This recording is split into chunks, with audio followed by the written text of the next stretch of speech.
Hi, this is Greg Gimeno, attorney from Chesapeake Wills and Trust and author of the book, How to Protect Your Home and Life Savings in Maryland. In our last video, we talked about 3 things that a will do for you. Now let's talk about 3 things that a will not do. Thing number 1, a will not protect your assets should you go into a nursing home. We talk about estate planning as a 2-act play. Act number 1 of the play is what happens if you're alive but disabled, and act number 2 is what happens to your stuff after your death. A will only handles act 2, which is what happens to your stuff after your death.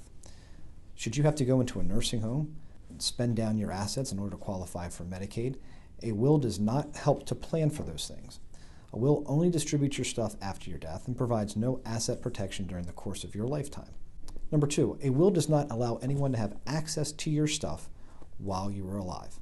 So, let's say you are disabled. You've had a stroke, you're in a nursing home.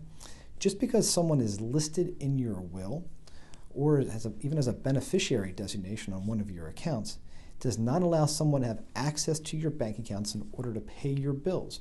Not even your medical bills, not your nursing home bills, nothing. Your kids or other people can't take your will to the bank and say, let me have access to mom's account while she's alive but disabled because I am listed in the will. It doesn't work that way. Again, all a will does is distribute your stuff after your death. It gives no one the entitlement to be able to access your funds while you are alive. How can we have someone access those things? Well, through proper powers of attorney or trust documents that are properly put in place, can we allow someone to have access to your stuff during your lifetime. But a will is not helpful in that regard. Number 3, a will does not override your beneficiary designations. And this is a big thing that we talk to people about, not just what's in your will or your estate plan or your trust plan, but also what is in your beneficiary designations. So let's say you have 2 kids. You have one kid listed as a beneficiary designation on your retirement account. You have another kid who's listed as a beneficiary designation on your mutual fund accounts.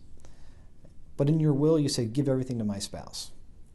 Well, upon your death, your spouse does not get everything.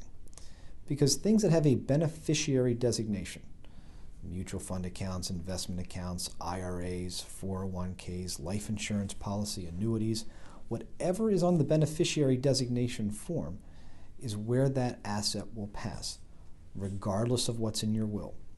A will only passes what is in your own name at the time of your death that doesn't otherwise have a beneficiary designation. So make sure as you're doing your estate planning, when you're doing your will or trust documents, that you review your beneficiary designations to make sure those things are going to the people who you want them to go to.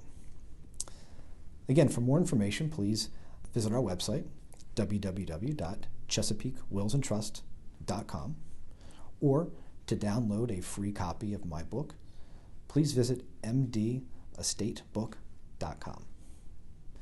And keep checking our YouTube channels for more videos.